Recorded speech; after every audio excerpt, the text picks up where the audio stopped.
When I decided to stop funding my grandson's lifestyle, I thought I was teaching him a valuable lesson about money.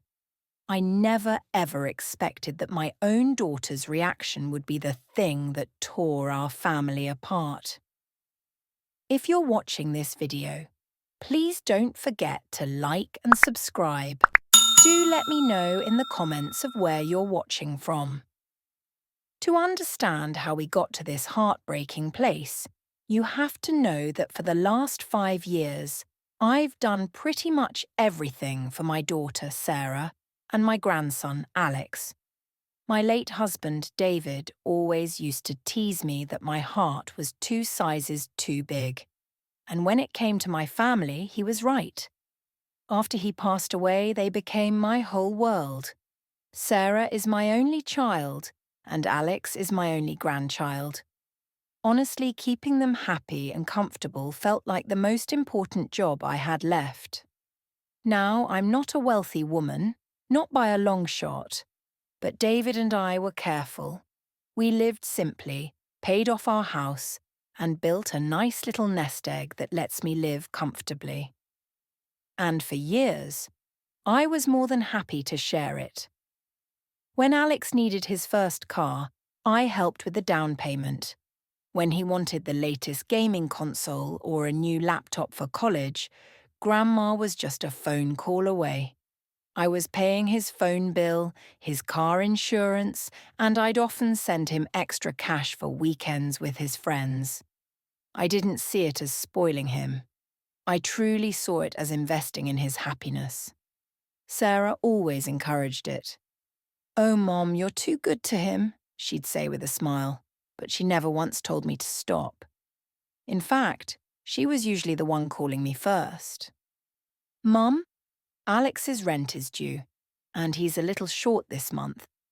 Or, "Alex saw this jacket he really wants for his birthday, but it's a bit pricey." And, like a fool, I always opened my purse.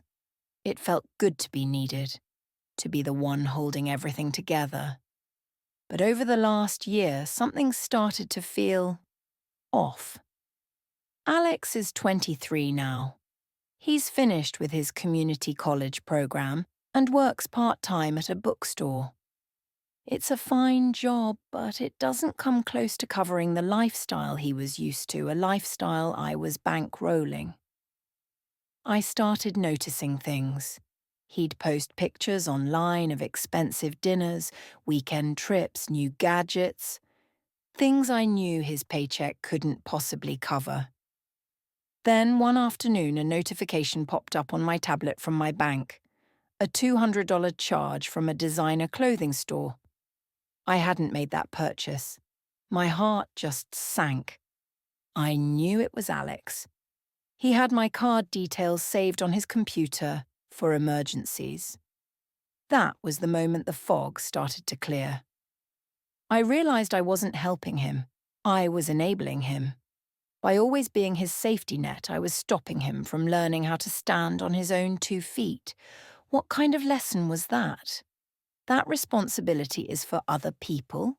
That hard work doesn't matter when you have a grandmother to bail you out. I thought about my David, who worked so hard his entire life to give us security. I felt like I was dishonoring his memory by letting our hard-earned money become a slush fund for a young man who needed to learn what a dollar is actually worth. So, with a heavy heart, I made a decision. It was time to cut the cord. Not out of anger, but out of love. A tougher kind of love. I decided I'd give them 1 month's notice, and after that, Alex's expenses would be his own. I was prepared for some pushback. I figured Alex would be disappointed. What I wasn't prepared for was the war it would start with my own daughter. I decided to tell them together, so I invited Sarah and Alex over for dinner, just like we did every Sunday. I made lasagna, Alex's favourite. The evening felt totally normal, just easy chatter about work and friends. After we finished dessert, I took a deep breath and folded my hands on the table. Sarah, Alex, I started, trying to keep my voice calm. I love you both more than anything. And because I love you, I need to make a change that I think is for the best, especially for you, Alex. I laid it all out. I told them that starting next month, I would no longer be paying for his car insurance, phone bill, or the monthly allowance I'd been sending. I told him he was a capable, smart young man who deserved to feel the pride of supporting himself. I made it so clear that this wasn't a punishment, it was a vote of confidence in him. I talked about how important financial boundaries are. Alex just looked down at his plate, embarrassed, but he was quiet. He mumbled, "Okay, Grandma, I get it." I felt this wave of relief. I thought he understood. But then I looked at Sarah. Her face, which had been smiling just a minute ago, was like a mask of cold fury. Her knuckles were white from gripping her fork. "You can't be serious," she said, her voice dangerously low. "I am, Sarah," I replied gently. "It's time. This is what's best for him." "What's best for him?" She shot back, her voice getting louder. "He's just getting started. He's barely making ends meet as it is. How could you do this to him? To us?" That us hit me like a ton of bricks. "This isn't about you, Sarah. This is about teaching Alex how to be a responsible adult." "Oh, a responsible adult?" She laughed, but it was a bitter, ugly sound. "You mean you want him to struggle? You have more than enough money, Mom.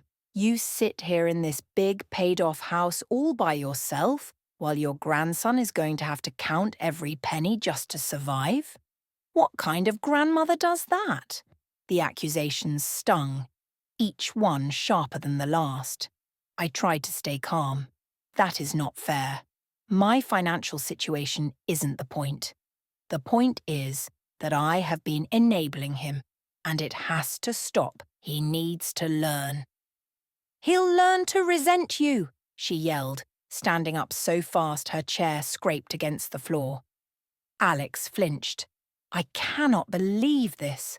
After everything, you're just going to pull the rug out from under him? From under me? Do you have any idea how much I rely on you helping him so I can manage my own bills?" And there it was. The real truth. This wasn't just about Alex. It was about her.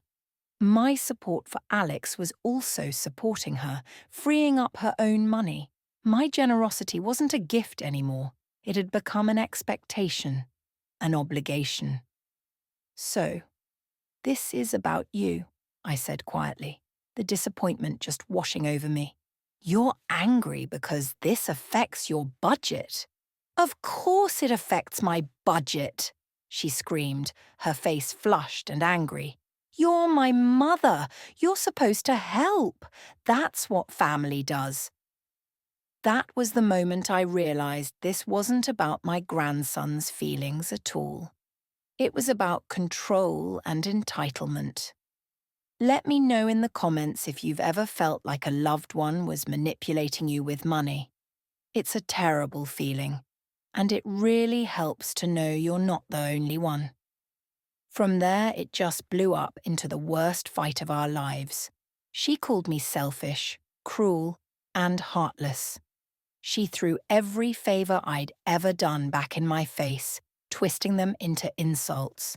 She said that if I really loved them, I wouldn't dream of putting them in such a difficult position. I finally stood my ground, my voice trembling but firm. "No, Sarah. Loving them means I want them to be strong and independent. I am not a bank. I am your mother, and my decision is final." Her response is what shattered everything. She looked at me, her eyes filled with a kind of venom I'd never seen before. "Fine," she hissed. "If that's how you want it, you've made your choice. Don't expect to see your grandson much anymore. We'll have to be very busy, trying to make up for the support you've suddenly ripped away. She grabbed her purse and stormed out, dragging a stunned Alex with her. The front door slammed, and the silence in the house was more deafening than all her screaming. I just stood there, surrounded by the ruins of our family dinner, and I felt my heart break. It was emotional blackmail, plain and simple. The days that followed were pure agony. My calls to Sarah went straight to voicemail. My texts were left on read. I tried calling Alex a few times and he finally answered. He sounded so strained, and I could hear Sarah in the background telling him to get off the phone.